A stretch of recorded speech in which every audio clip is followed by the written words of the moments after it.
Welcome, everyone, to the Be Well with Michelle Greenwell podcast. And it's my pleasure today to introduce you to Laurin Wittig. And she's an intuitive energy worker, transformational mentor, founder of the HeartLight Wellness and the HeartLight Wise Women Circles, and the host of Curiously Wise, a podcast that shares practical spirituality in action. And she's also an award-winning author. Laurin's non-traditional journey from lots of health issues to robust well-being awakened her to her own healing gifts and illuminated a passion to assist others to travel their path in this lifetime with less pain and a deeper understanding of themselves and the world that is around them. And she illuminates the light within and guides people on their own journey to greater ease and joy. So hence, we're calling this episode Lighting Your Life Light. So here's a couple things about clients that Laurin's had that I thought were really interesting when I came across this. So thank you for the exceptional care you provided during my healing sessions. My experience was amazing. Your energy is uplifting, positive, and motivating, creating a comfortable space for open conversations about my life and journey. The valuable knowledge you shared has become a guiding light for me, and I eagerly anticipate future sessions. You're truly amazing, and I'm thankful for the positive impact you've had on my well-being. And this one here is about your podcast. She's a genuine wise woman and one of the most caring people I've come to know through this world of podcasting. That's an interesting phrase to put there. Her perspectives bring reassurance and know-how. And whether you want to learn how to take steps to bring spirit into your life more, or you want to feel like you're in a place where you belong, I think you will enjoy Laurin and her guests on the Curiously Wise. So Laurin, thank you for coming to share in this conversation today. And I hope that sheds a light for people of where our conversation can go.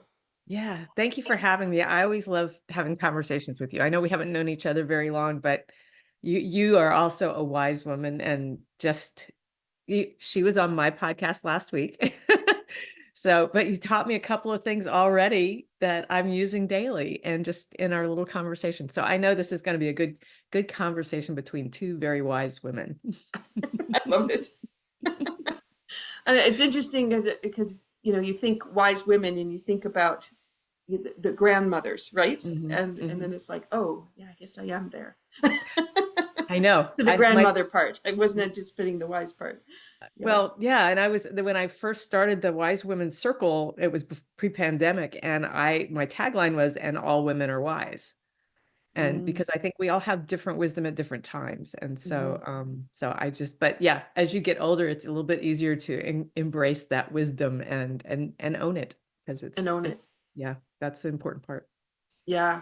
And I think it's hard for us to really own some of those pieces. Yeah. Okay, before we dive in, because I know you and I are going to just take off, what tea have you brought today to the conversation? I am drinking Tulsi Sweet Rose, because I just felt like roses to me are, first of all, my dad always grew roses. So I grew up with super fragrant roses. Wherever we moved, he always planted roses first. So it always reminds me of my dad, who I miss. But it's also just the sweetness of life to me. And we're just here right on the cusp of summer and Memorial Day weekend here in the US. And I just want to remember the sweetness of summer, because I kind of get lost in the humidity sometimes. So we had that humidity, and it was a start to it was like summer yesterday for us. Yes, here too. Yeah. We went from that kind of nice, cool humidity, the dew point was low, to I remember this blanket of moisture. Yeah, it has pull the shorts out. Yeah. Oh, all right. So I want to share. I'm really interested in the blend that you chose, because that's really interesting. And the rose is just so powerful, and it ended up in quite a few of the blends that I've created, just because of its power. And its color too, because it comes in so many colors. Yeah. It just changes the way the tea looks, which is also interesting. So, sweet. Yeah. All right. So on behalf of the Cape Breton Tea Company, I want to share with you a little bit about how we use tea within the podcast to help transition. So Laurin's pick the tea that she feels most comfortable with. And I went to a tea from the Intention series, which is Time Passages. And this one I have had, well, it's been in the series for over 10 years. And it also is like a best friend. So when I go to the cupboard, it's one that appears often in the wintertime. But right now, with what's coming up, like you said, with the weather and going back and forth, sometimes that's a real challenge for lung. And so this one is part of the metal element and supports lung and large intestine. And typically, if we're looking at metal element, it's the emotions of grief, guilt, and regret. So I wanted to bring that one forward because this tea is kind of, I was trying to describe it as I was sipping it yesterday, and it's a softness, but it's on the inside. So as we were talking about wise women, it's bringing the ownership of that inside and then sitting with it and feeling what it feels like. So if people can understand that. And so the two herbs that I wanted to bring forward today, one is thyme. And thyme, we throw it into dinner and we throw it into the pasta sauce. But its essence is about courage. And so as we're talking about wise women, is courage to take on that label and the courage to really reflect on what wisdom have you gathered in your lifetime. And then the second part is in this blend, there's many ingredients in it, but I chose cassia as the second one. And so this one is about releasing the suppression of feelings of being unworthy. Oh, So interesting. We started by talking about wise because do we have the knowledge? Do we have the wisdom? Do we have the ability to pass it forward?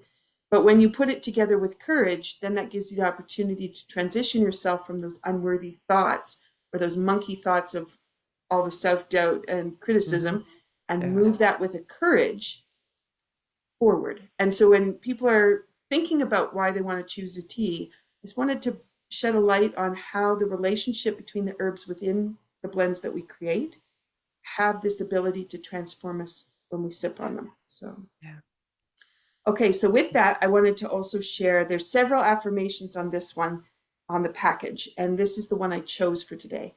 I release the need to hold regret and guilt within the body and rejuvenate with honesty and compassion for all that is possible in my life. So with that, as we start the conversation and we lead people through a healing as they're listening, cheers to you and thank you so much, Laurin, for joining me. Thanks for having me. I love that tea. And you have on your mug, what's the flower on the outside? I don't know. It's just pretty. Somebody gave me a whole set of these with different flowers and plants on them years ago. And I don't pull them out very often because they're a little smaller than I like. But so I'm not sure what that is. If it were yellow, I'd almost think it was a chamomile. Yeah, but it's I'm not sure. purplely white. Yeah. Not sure. I looked at two and went, ooh, this one. That's how I pick things. I have Colton McDonnell's pottery. Colton is a musician here in Cape Breton, and this is the Cape Breton Islands symbol, which he left the glaze off of. So you get the tan of the soil that would be here. And this one is always lovely to hold in my hand. Yeah. So. Yeah. It looks like it's one of those shapes that you can really, like in the winter time, kind of cozy up with. Yeah. And then if you start to think about, okay, where is my courage and how do I put that with my wisdom? And then it's like, oh, that's what my hands hold on to. Yeah. And then you can feel that. Well, actually, I'm feeling that go right into the heart, just as I said that. So, yeah. Yeah, absolutely. Yeah. Oh, that's lovely. Okay, so let's dive into your wisdom, because I was looking as I was going through your website and getting to know more about some of the intricate pieces of what you do. You have set yourself up in an interesting way because you have 4 ways that you interact with people. And that is through circles, sessions, podcasting, and novels. And that's not a list that just anybody can have. True. Kind of eclectic. But the other part is the bioenergetic wellness formula that I worked on when I was doing my dissertation work you actually have incorporated it within the way that you set everything up with those 4 points. Hmm. So I didn't know if you knew that. I didn't. I am so intuitive. I just, I trust what comes through me. So, but that's very cool. That's interesting. Yeah. And the only piece that wouldn't be there from the formula is intuition. But if somebody was to engage with you through the different ways that you have set everything up for them to gain access to the wisdom that you have and how you can share knowledge, then their intuitive ability is going to be advanced. So um, it's an interesting full package. So Cool. so congratulations on that. I Thank think that's you. so cool. I'm gonna give myself a little pat on the back for getting that one right. So I wanted to talk a little bit of, just because of the way you set that up, of how you support the goals and intentions of your clients. Could be students, listeners, could be your readers. Hmm. What do you anticipate about all of them in the way that you put that together? Well, first of all, I have to say I put that together over a long period of time. My last novel came out in 2015, so it's there were 6 of them all together. So it's been a long journey. Mhm. Um, so what do I anticipate about them? I know that they all have a huge heart. So I know that that's going to be an area, particularly when they're new clients with me, that we have to pay attention to, because that tends to be where the hurt has come in. And I often, most of the people that find me as healing clients are in pain of some sort, usually physical pain. We're stubborn people. We're stubborn human beings. We will wait until we can't take the pain anymore and nothing is helping us to get rid of it before we go, okay, well, maybe there's some other way to deal with this. Mhm. And that's where people like, you and I come in. But so I know that they're going to have heart pain. I know that they're going to be open, but maybe not aware of working, what energy is and sort of the unseen part of the world we live in. And so I know when I have especially a new client, I always ask, have you worked with an energy worker before? And most have not. So I have to do a lot of teaching in those first few sessions together, because I feel energy, I channel, I work with spirit guides, I have all of these ways that I have collected over the years to keep me connected to what I think of as the unseen world. And it's very real to me now. But I always have to remember to kind of come back to basics. So I have to come back to beginner's mind. And so I always start off with, I know there's going to be some heart work that we need to do, and I know I need to be back in beginner's mind. Um, I also know that my role is not to fix it, it's to help, it's to facilitate, it's to guide. And I have been called an earth angel by one of my clients before. So that's kind of a perfect kind of image for me to hold, that I need to be here to hold space to and to allow them to relax enough to really dig into those things that we don't want to look at. Mhm. And it turns out that one of my personal superpowers is to be vulnerable. And it's just out there. But by doing that, by sharing my vulnerable moments, that also opens up a door for them to share theirs. Mhm. So it's very much I don't know, I feel like my role is to hold them in a safe space for a while. And in the meantime, we're moving things, we're shifting energy, we're teaching. So all of that comes in, and I do it intuitively. So each person is going to, start in a slightly different place, obviously, but that's what I know I need to anticipate for my role in this journey. And Mhm. it's such an honor to help people do that. I have so many people who've helped me on my journey in this lifetime, and frankly, a lot of other ones. And so it's just such for me, it's very fulfilling to be able to kind of pay back and hold that Mhm. same kind of space. Mhm. Mhm. It's an honor. So I really enjoy doing that work. Now with the women's circles, it's much more direct. We're there. I started the first one because I needed to have a safe place to talk about the crap that was going on in my life at the time, And I wasn't looking for anybody to fix it, or I just needed to vent, basically. And Mm-hmm. so I started this women's circle, and turns out there were a lot of other women who needed the same thing. So there we really built a community, and I did that very purposefully in some ceremony at the beginning and the ending of the circles, the formal part, but we always had time beforehand where we could get caught up with each other in a more informal way. We inevitably ended up hanging out for another 20, 30 minutes after the circle was over, because these groups of friends began to form. And everybody was friendly, but some of my best friends came out of that group, the people that are still in my support circle, kind of thing. And I've just I'm in the middle of the first circle I've run since the pandemic. We're doing it online, so it's a bit new for me.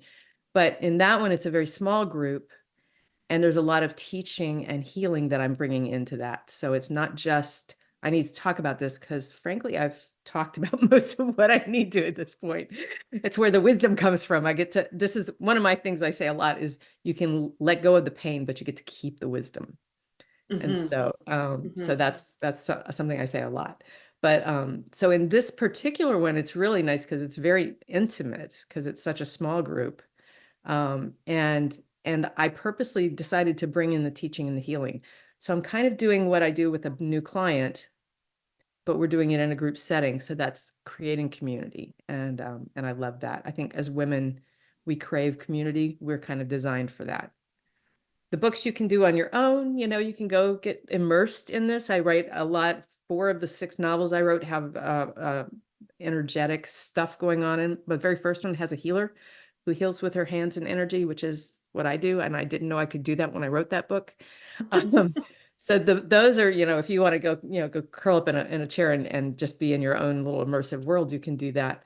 And then the podcasting, I adore doing the podcasting, because I get to talk to all kinds of really interesting people like Michelle, and we bring forth what our wisdom is, and we talk about what we do. We share, our own journeys, and which I think is really important, because if you are in the midst of a hard part of your journey, it's hard to know that there's a way out, or that there is something else waiting.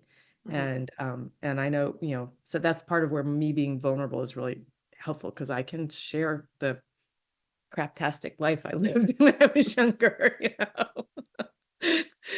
So I think that's how I bring people in different ways, but all of them are with the idea of supporting their journey, helping them heal things that are ready to heal, and just being available, from the heart, not from an ego place. I'm not trying to fix anything. I'm trying to help you move through that kind of attitude. So Mm-hmm.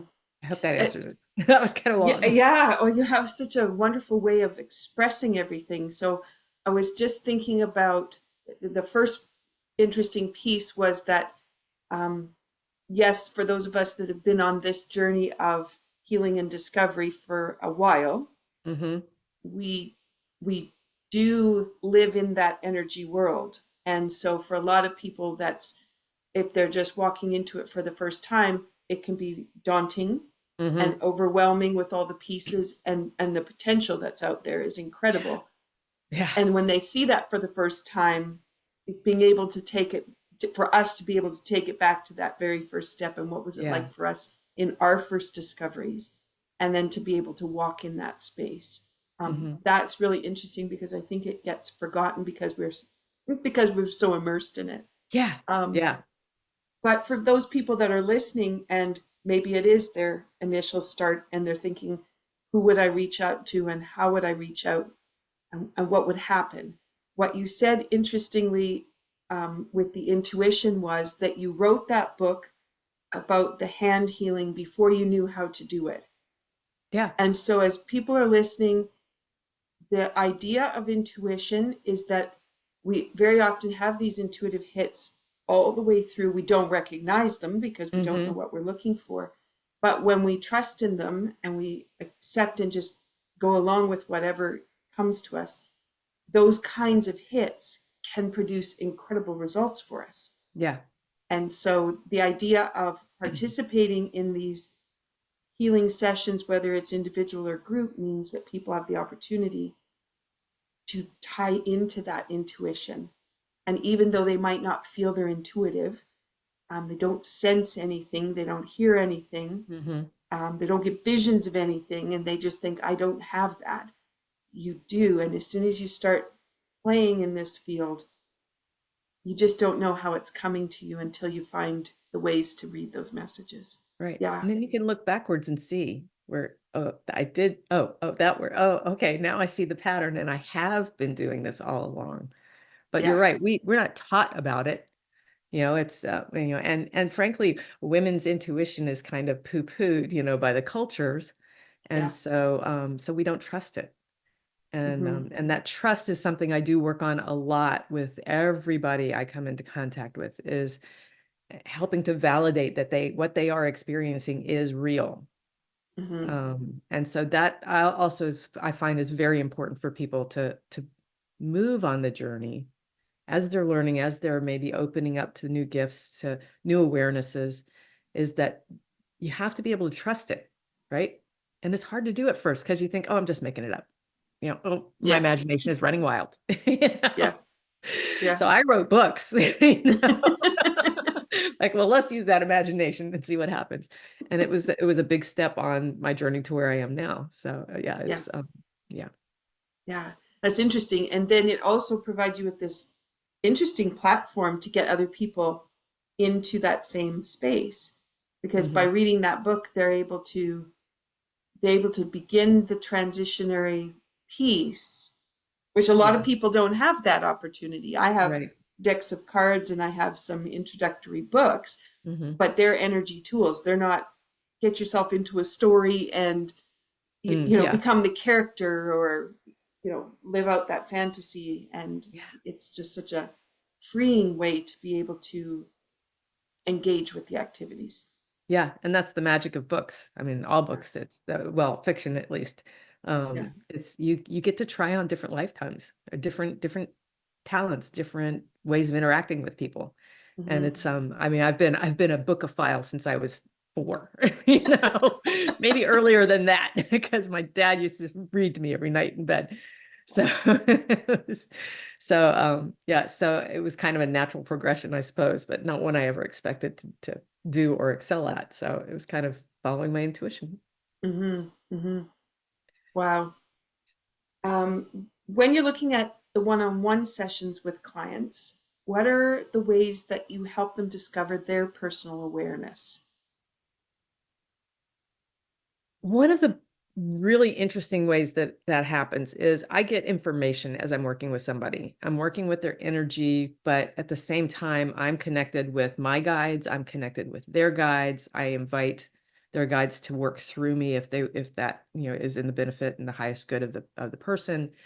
And so often I get these weird little knowings, I call them.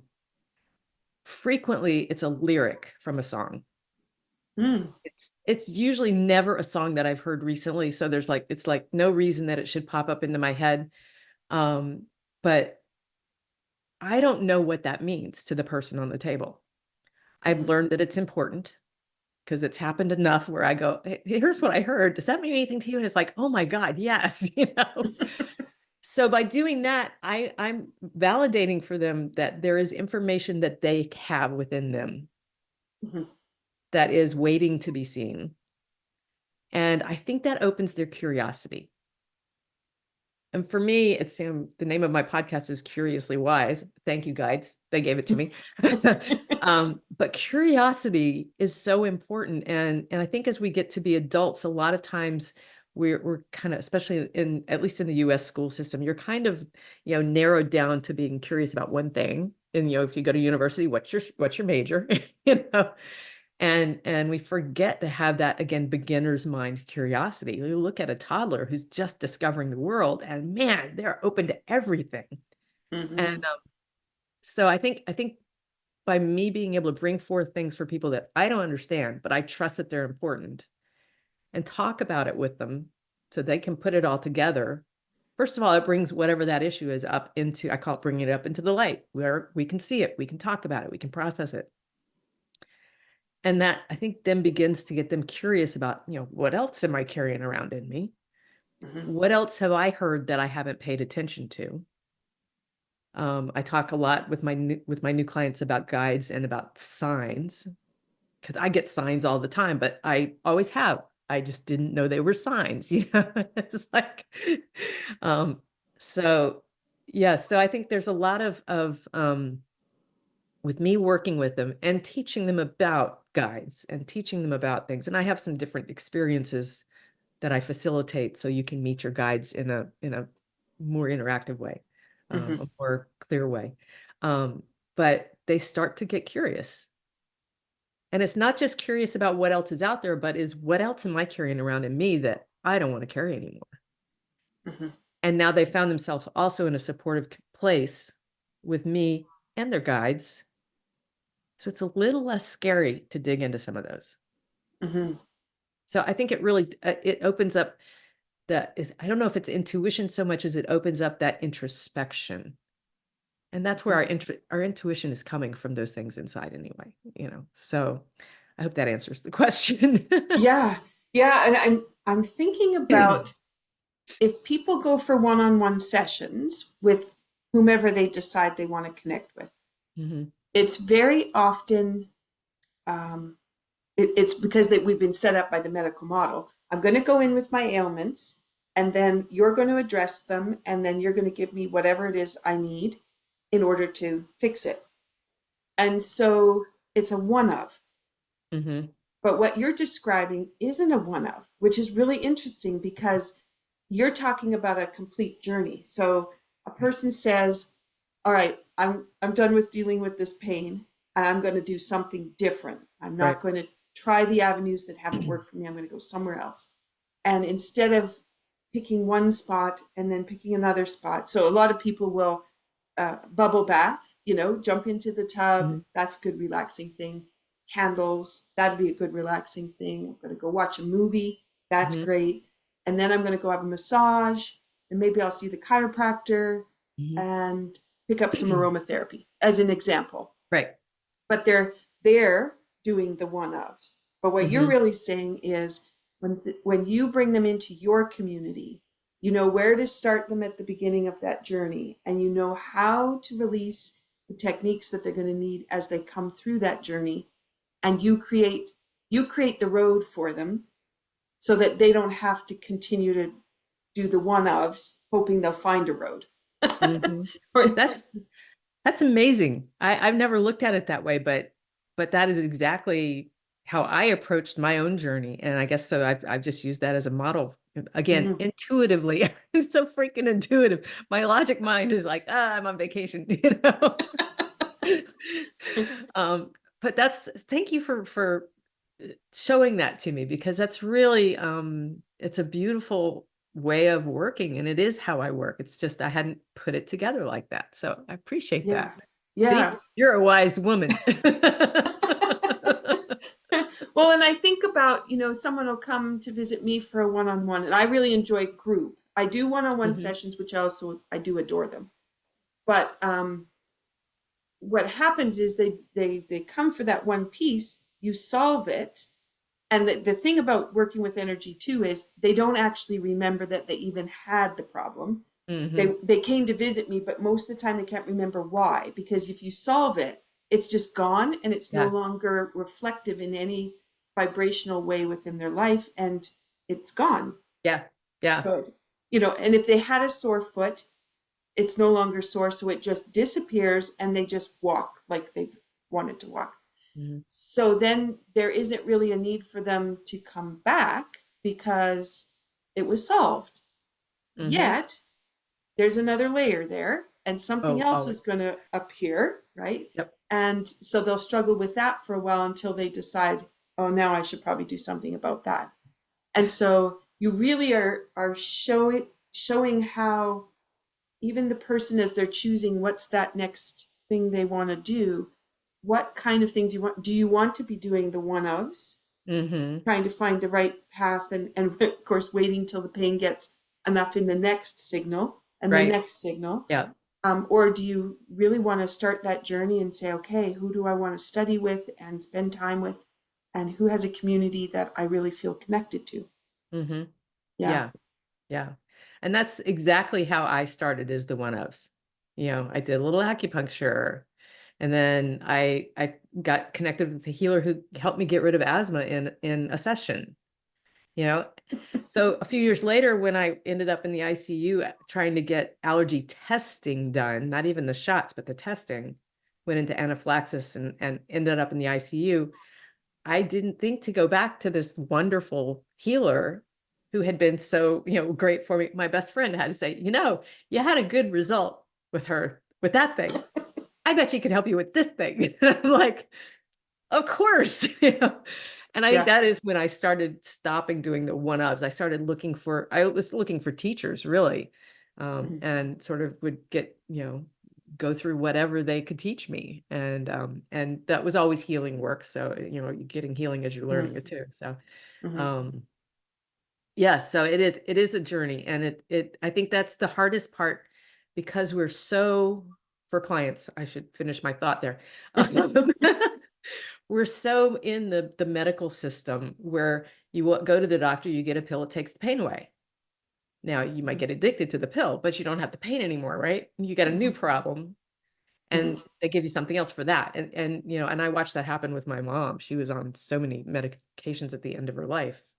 It was, yeah. Anyway, but this really, it's a process. It's not a one and done.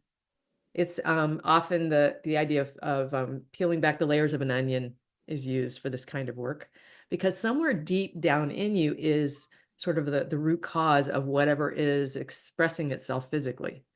And you may have to work through your whole lifetime or multiple lifetimes of things that triggered that reinforced it, that caused whatever. And if you don't do all of that work, it's not going to solve the root cause, and you're going to continue to have maybe other things, but it's still coming from that same source. Mhm. And I trade sessions regularly. I've got two teachers that live nearby, and we trade sessions about once a month each. So I still get healing work. And I was on the table a couple of weeks ago, and Deb is the woman I was working with, and she said, "Laurin, I think there's still something here about your mom." And I cracked up. My mom passed in 2019. She had dementia the last 10 years of her life. She was a narcissist. We had a very difficult relationship. So I had done a lot of work around, and every time we get, oh, there's more. Okay. Oh, there's more. But I was determined to get to the end of it.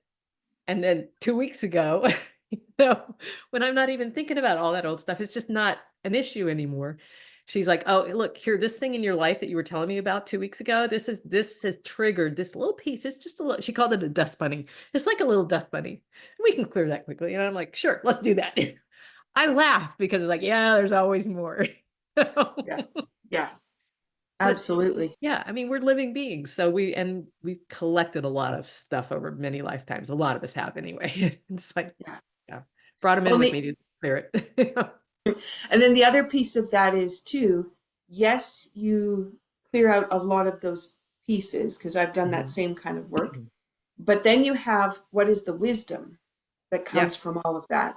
And the transition then to the next place, which is you're no longer trying to fix what was in the past that keeps bringing up all the niggly whatevers, Hmm. to the place where you're actually projecting into the future where you want to go, what you want to be doing. And then Yes. people are looking at maybe their soul's purpose, but maybe they're just trying to get on track for their business or the way that they're living their life.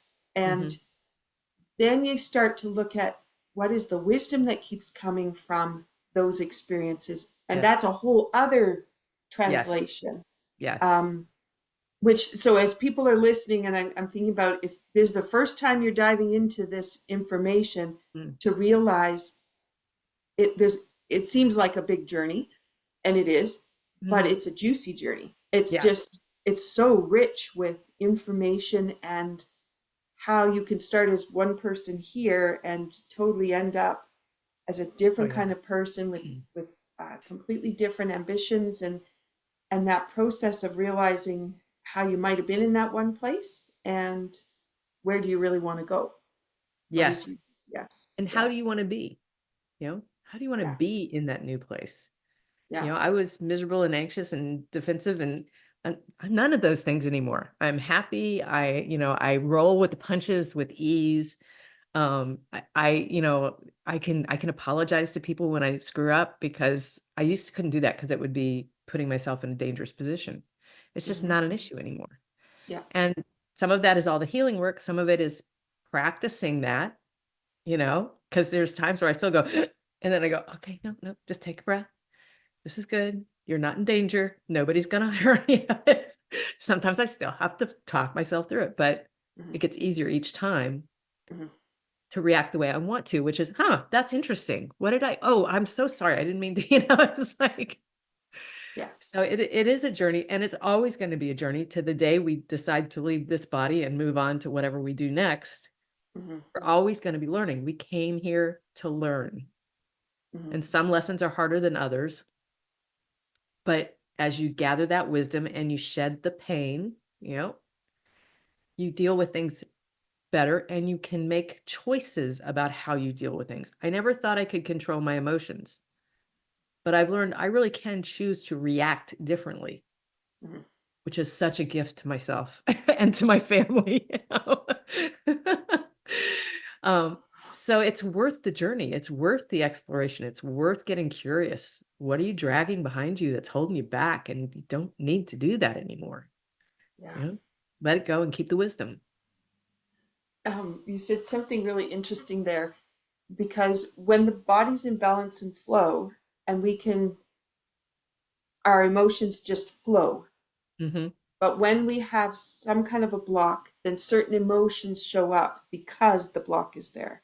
Hmm. And so when you said, I can choose my emotion, I was thinking, wow, but you have to be in balance and flow for that, Yeah. Yeah. Yeah. right? So anger can pop up. Something Hmm. didn't go right. And my girlfriend was talking about this morning in the kitchen. She was yelling at the Tupperware. And that's when she knew there was too much on her plate, and she Hmm. needed to take a step back and really bring herself back into grounding and focus. But there was that outburst, and then Hmm. she could look at it. But Yeah. the second part is, if you put it into flow, then you can choose how you want to react. And it can be, you do need to use anger because at Yep. this point somebody needs to change, and they're not going to do it unless, of course, you choose that particular response. But at the same time, you can also choose patience. Hmm. But you can choose it because you go, okay, what's going to be the most valuable at this moment? Right. Yeah. And Yeah. that's because you've done the work to be in balance and flow. You are where you need to be. And now you have choices, not reaction. That's Yes. really interesting. Yeah. Yeah. Yeah. And it's Thank you. it's um it- it's something I have not mastered, but I'm noticing that I do it with more and more ease, Yeah. Yeah. and that noticing is important. Exactly. Yeah. Okay. Hmm. I love these Wow. conversations. Oh my goodness. Well, I was thinking back to the word wisdom, huh? Wow. There's been some really incredible epiphanies of work that we've both been doing for a long time, but to see it in a new context is really Yeah. interesting. Yeah, it is. Um, okay, so Seriously. so if what brings you the greatest joy when you're working with the clients and the students that you have? Mm, that's a really good question. It all brings me joy, but I love when somebody has one of those epiphanies, that something comes up, we're talking about it because I'm helping them process, and they suddenly realize, well, maybe I was 3 then, and that was a big deal when I was 3, but it's really not. I don't need to hold on to that anymore. It's like, okay, are you ready to let that go? Well, let's do that. So helping, I love to help.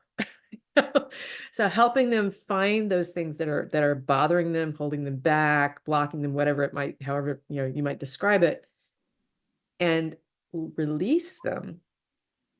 Oh, there's nothing better than that. Mm-hmm. It's just nothing better than Mm-hmm. that. Mm-hmm. Then I know Yeah. that we've done good work and we've gotten to where we needed to do for that piece. There's always going to be other things, but maybe that's where you are for a while, and that's good. And as a client, you don't need more right now. You're going to live with that new change a little bit, let it integrate, let it settle. And then maybe something else will pop up because it's always the way we work. But then you know that you can come back and you can do something about it. You don't have to live with it or stuff it down in your hips or something, you know? Yeah. Yeah. So, Yeah. And I think that's also the important part too, is taking the time between to figure out what it's meaning to you. yeah. Because again, once it's in flow and you've forgotten why you even went, and you Hmm. forgot what got you there, and the pain's no longer there, what does it mean when the pain's no longer there?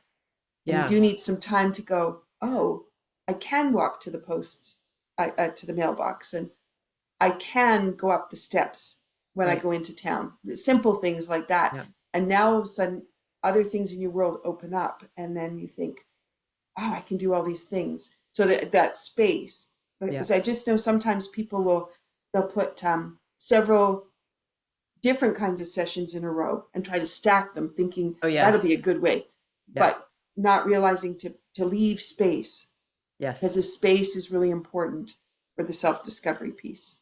Yes. Yeah. Yeah. Yeah. You need to be able to observe. I'm always encouraging people to journal. Mm-hmm. Is I never know what I'm thinking or feeling. All right, this is no longer true. It used to be. I never knew what I was thinking or feeling unless I saw it written down on the page. So Mm-hmm. I was a massive journaler in my teens and 20s and 30s. When life is good, I don't journal very much, It's like, but it's yeah, you need time to observe the change and to make some choices, Mm-hmm. because okay, I'm feeling a lot better. Now I can do this, that, or that. Oh, I'm going to do that. What's going to bring me joy? That's another thing I talk to people about. What's going to bring you joy? Don't do something because it's a job that you needed to do for 2 years and you couldn't down on your knees to do it. No, pick something fun, or something joyful, Mm-hmm. and do that first. Then you can get down to the other stuff if you need to. But yeah, you need that time to get to know yourself in this new energetic state. Mm-hmm. Because anytime we move a block out, this, then the flow gets better, but it may hit another block. You need to be able to notice that. How are you Yeah. going to notice that if you don't know where you are right after this thing happened, right? It's like, oh, there's something else. Yeah. So there's a lot of introspection that I think really is a task, not a task, but it's the responsibility of the client. I can't do Mm-hmm. the introspection for them. I can Yeah. help bring things up. But if you're not going to do that introspection, you're probably not going to get great results. Mm-hmm. Mm-hmm. So, Yeah.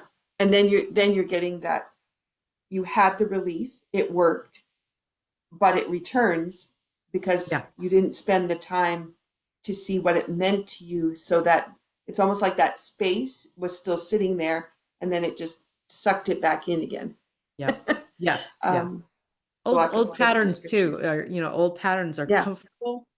Yeah. And so sometimes you get such a big shift. I'll say to people, call me or, text me if you need some support, because sometimes those really big shifts can really rock your foundation. And so that's something that I do offer as well. Just somebody to listen and validate. Mm-hmm. But you need that time, you need that space, and you need to learn to get curious about what's going on inside you as much as you get curious about what's going on outside you. Yeah. Mm-hmm. Mm-hmm. So now I'm thinking about what kind of journey. So somebody's thinking they've listened to us talk, and they're thinking, okay, I think I want to start this journey. Do you want to just kind of describe a little bit of the pathway that they would be able to engage in by spending time with you? Yeah, I'm actually completely revisioning this exact thing. What pathway would best serve people? Um, and I'm really now I'm focusing really on my shamanic work. It's my favorite work that I do. It's called shamanic journeying. I do not call myself a shaman because I don't live the lifestyle, Mm-hmm. but I have been in other lifetimes and I've studied in this lifetime. And so one of the very first things that I offer people is just a short session where I take you essentially with me on a journey and introduce you to a couple of your guides. And that's all that is. It's just let's activate your guides, activate your relationship with them. And so that's a really easy, quick, simple way to sort of start to get to know that there's other things out there, with me being the go-between, if you would, between the unseen and the seen. Um, and then there's several other things that I can do with the shamanic work, but what would come next really would be to get to come to me as a new client, and I have a 3-session package that I now require, so they don't come one time and not come back. So, and over those 3 sessions, that's when a lot of the teaching and the setting the stage happens. I do, we're obviously working with the energy. I do Reiki for everybody. I work with the chakras a lot at the beginning. One of the lessons I learned as a writer was don't take care of the details. Like, don't figure out what the heroine's eye color is if you don't know who the heroine is yet. Right. So this kind of, you need to get the big picture in place, and then you can get to the details. And I think all healing work really works that way. So that's a good way in for me, because then we get to know each other. The person gets to know how I work. They get me and all of my woo. You know? And from there, then we can talk about, what's next. Maybe they need to go and take that time to sort of, maybe go get curious about things, do a little self-education about, what you've learned so far. And then to come back with when you've got something else that you're ready to work on. And and I've got shamanic things I do with soul retrievals, for instance, which is massively powerful, but I would never do with somebody who is just coming to me for the first time, because it is a massive change usually in your whole system. But it's very powerful. I can introduce you to your power animals. I can do a Q&A with your guides, where you can ask the questions and I can relay the answers, this kind of thing. So there's lots of other pieces that can work around, the energy work, specifically the one-on-one.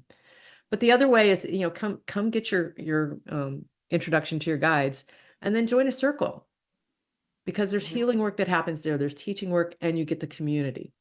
And so that would be another easy way for somebody to sort of begin to come into what I think of now as my ecosystem, and get a feel for it.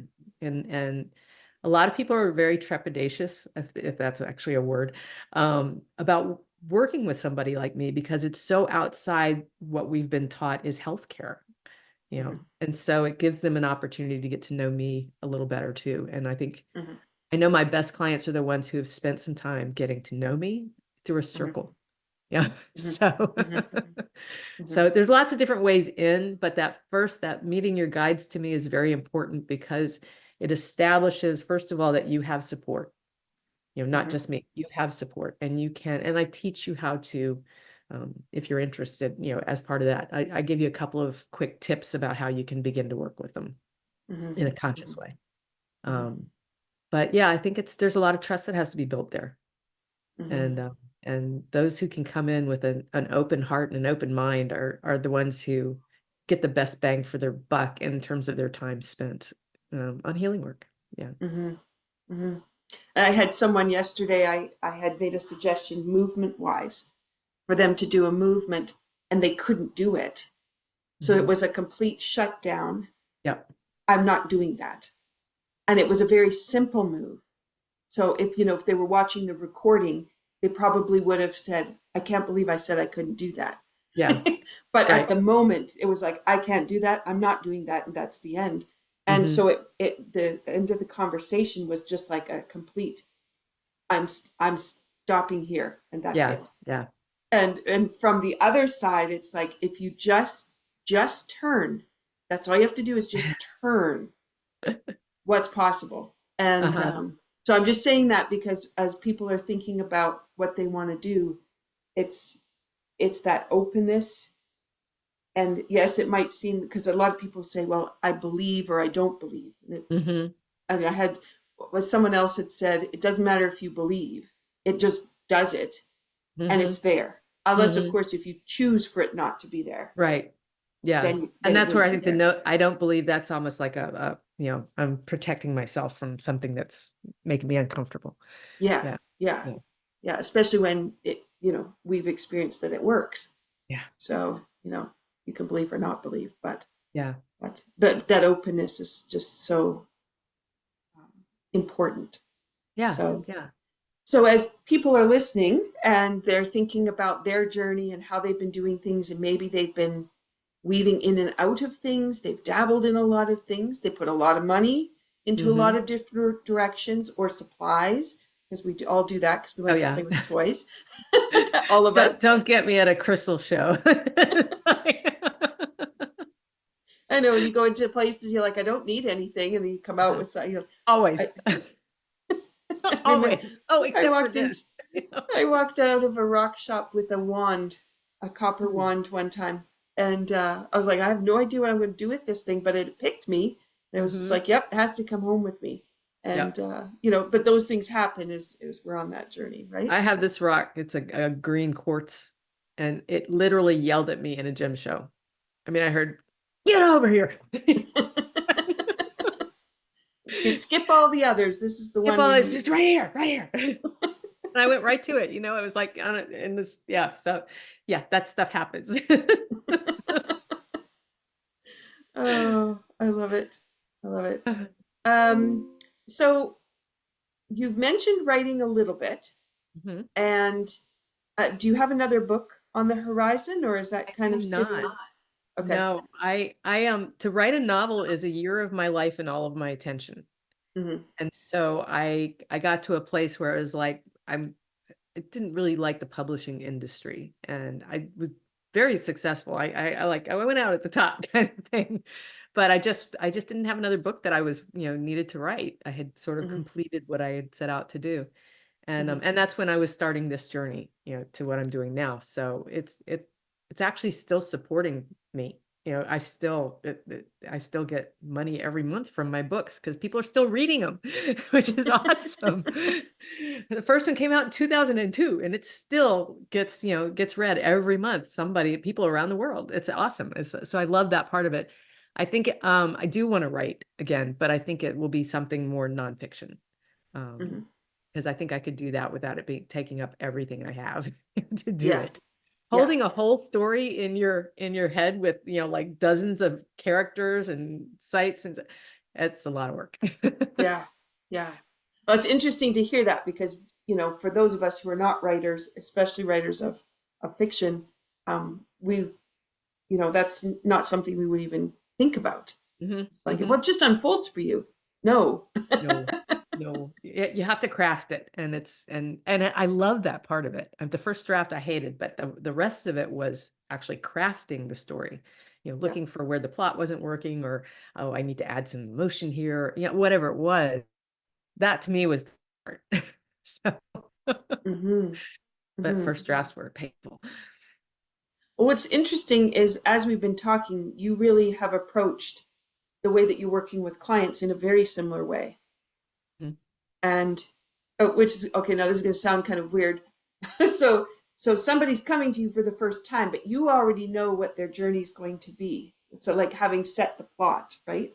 And so Yes, yeah, you know that journey process can be, if can that's what be. they Yeah, I was gonna choose, say it can be. Yeah. that's what they choose.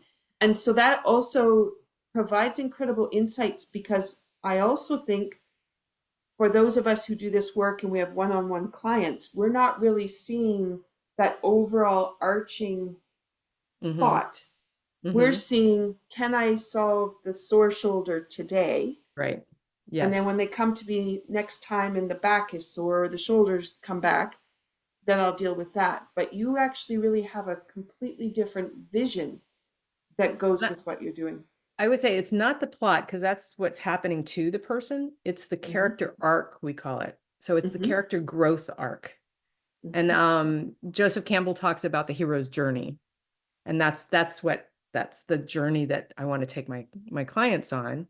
Hmm. And it's certainly the journey I've been on. And it's definitely the journey that I use. I use that framework to plot or to create my books. So Hmm. um Hmm.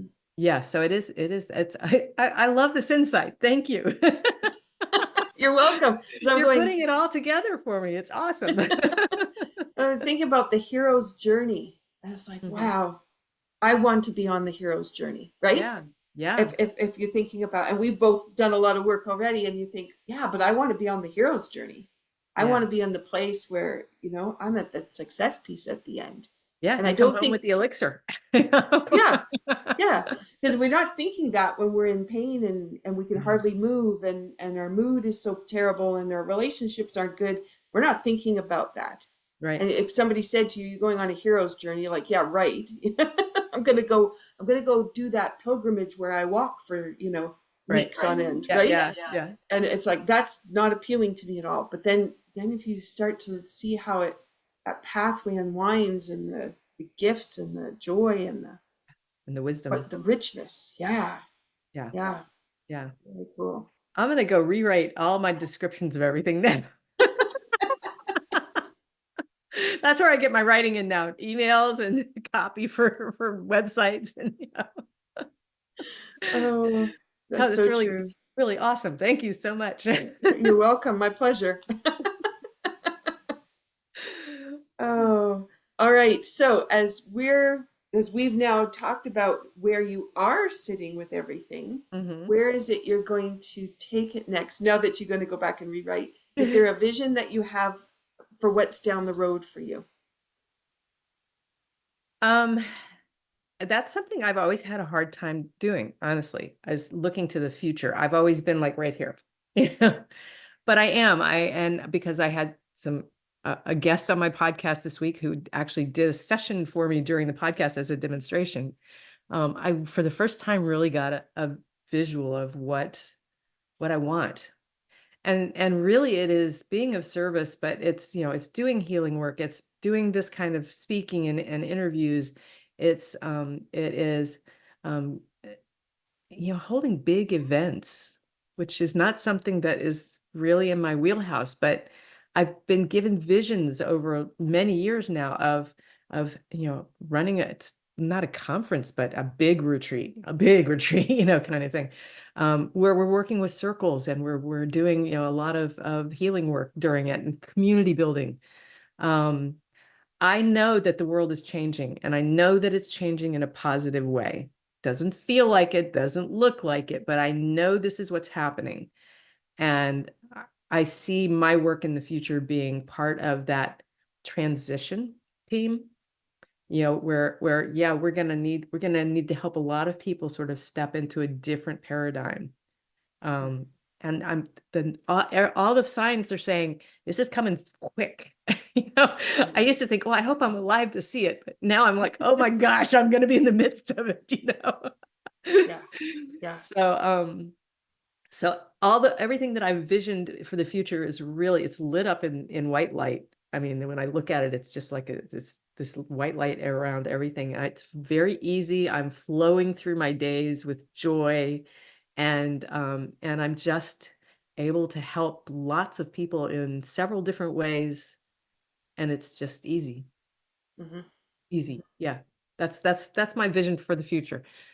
Yeah, But yeah, so I don't know. yeah. And again, for those people listening who are maybe at the first steps of the Hmm. journey, but then to think about, is that, because as you've done that arc, is that the kind of journey they want to start to be a part of and start Hmm. to think about not so much how can I solve fixing my sore shoulder, but Hmm. how can I be a part of that global initiative that is bringing that change to the world. And we have lots of different groups are talking about the ways we need to change things, and the old is not working and we need to make it new, and all those groups are working. So it, Hmm. depending on who's listening, what avenue they want to come through that, and then what collective group do they want to be a part of, as they do that. And the other piece of that I want to, I tell this to people all the time, clients mostly, but you don't actually have to go out and be an activist. Hmm. If you just work on, and we haven't really talked about this, but as you clear blocks and as you heal things and as you shift your perspective about things, you're actually raising your baseline vibration. And that ripples out everywhere. As Michelle, I know you know this. Um, But so just by doing that, you're helping your family or your neighbors or your dog. But it also then, because they get lifted up by it, then it ripples out further and they get lifted up. It's like that Pantene commercial. And two people did it and then two people did it. That's probably a really old ad reference there, No, that's okay. but it's so because I have people who are like, no, I'm not an activist. I don't want to be, like on the front line of anything. I just going to sit here and just be, meditate and be happy. And I'm like, good, do that, because that is also part of lifting the baseline of everybody. And we are in such a low, heavy vibration energetically in this world right now. And so the best thing we can all do is just work on ourselves to lift ourselves up. And then if you're an activist, great, go do that. But if you're not, and I don't really see myself as an activist, even though I grew up in a very activist family, but just by helping other people feel better, I'm doing my part to lift the vibration, keeping my own vibration high, doing my part of keeping moving us into a more positive direction. So I know it can sound scary to go, you got to be involved in this. Well, you can sit in your comfortable chair, sip your tea, and be happy. And that is also helping to go through this transition. So, And you've got one of the things we learned from the World Tai Chi and Qigong Day, as it celebrated its 25th year, I think was the anniversary. But it because everybody spends that one day at the same time, all working towards the same vision and raising that vibration, there's a huge shift that happens. yeah. So as somebody sitting at home thinking, I don't want to be the activist, no, but you can engage and you can link in with all the people Yes. and be support for them, because they're going to need your energy to continue to do their outward work that they're doing. Right. Yeah, exactly. And they are doing it. So they're already in place. So all you need to do is really be the support for them. Yeah. Yeah. Which can be very simple. It doesn't require being on the front line. So Oh my goodness. Okay. How can people find you? the easiest way is to go to my website. It's heartlightjoy.com. And I have my social links there. You can contact me. You can sign up for any of my offerings. If you want to get introduced to your guides, that's a great place to start. I am going to be running a sale on that in June, so you might want to watch out for that. If you sign up for my newsletter, you'll get a pop-up when you go to my website. If you sign up for my newsletter, you'll get a PDF from me that is Laurin's top 3 ways to communicate with your spirit guides. So it's just a little intro booklet kind of thing. But that's a really good place if that's completely alien to you, then that's a good place to start. Yeah, so my website has pretty much everything that is going on for me, and I am in the process of updating the verbiage on it. So if it doesn't quite flow, just give me a little bit of time and it'll be better. That's what editing is for. So. That's right. That's right. That's awesome. And I always like to finish off with some movement-based activity. So if people have been sitting and listening to the podcast or driving, then what is something that they could do to bring everything that we just had a conversation about that reflects well with them and once they want to get into flow with? What kind of activity would you typically do for movement? For me, it's always getting out for a walk in the woods. Always. And sometimes I take my dog, then we have a slow walk. She's got to sniff everything. But I like to go and just wander the woods. And I live in a place where literally I can walk out the back door and be in the woods. But we also have beautiful parks in this area of Virginia. So that's my go-to. I need to move myself, but I want to stay in this sort of spiritual place, feeling, or I need to get myself there. If I've had a bad day or something's, rocked my foundation, I go and lean against a tree and talk to the tree for a while. So that's my go-to. I also lately have taken up line dancing, which I really enjoy. And it's a community event. That's a club here in my neighborhood. And so that's something that I'm finding bringing dancing back into my life, because I did a lot of dancing in my younger years. Not any, I did square dancing and that kind of stuff. It was nothing like ballerina, not me. But yeah, so I like the idea of the solitude of the woods, but sometimes I want the community of the dance club, and so it kind of either way. During the pandemic, I would dance in my office here by myself, almost daily, And that's how I moved when I really didn't feel like I could, especially in those early days, wasn't safe to go out of the house kind of thing. Yeah. So yeah, those are the ways I get the movement in my life, and I don't get enough of it. I need to, that's one of my things that I want to I think all change. of us could confess to that as we spend more time at the computer or driving in a car. Right. Yeah. Yeah. Yeah. So, but Those are yeah, the- yeah, the woods are my friends. So that's beautiful. always my first go-to. Yeah. Yeah. And mine has been, we've got an event coming up where we're interconnecting with plants, 4 different plants, and what their message is to us, and then we're going to paint them. And Ooh. so I ended up with 2 bouquets of tulips this week that were gifted to me. And I had no idea how beautiful they smelled because I always look at them in the garden. I actually Right. don't pick them. And so then I realized they smell just as luscious as roses do. Mm. And so my idea from what I've experienced this week would be to connect in with a specific plant when you're out walking or you're in the garden and you're getting everything ready for the summer and you're doing the flower beds or the pots. And the second part would be try to move so that you've moved in all directions. Mm. So yes, you can get forward digging in the ground, but then consider turning sideways to get the pot and then bringing it back. And just ways that you can move from front to back, side to side, and up and down. And I know that's going to be a really weird description for people because they don't normally think of that. But when we engage all the dimensions, Yeah. that really opens our perspective up. And that kind of gets crushed by the way that we're holding ourselves when we're Yeah. driving or at our computer because we're very forward facing. And Mm-hmm. so somebody was saying there was a thing about walking backwards, and you can walk backwards, but you also really need to know how to turn, and you Mm-hmm. also need to know how to come back to forward and go up and down. So I'm just going to plant that idea. So if you're out walking in the garden and you decide to do some things, think of the ways that you can move in all directions.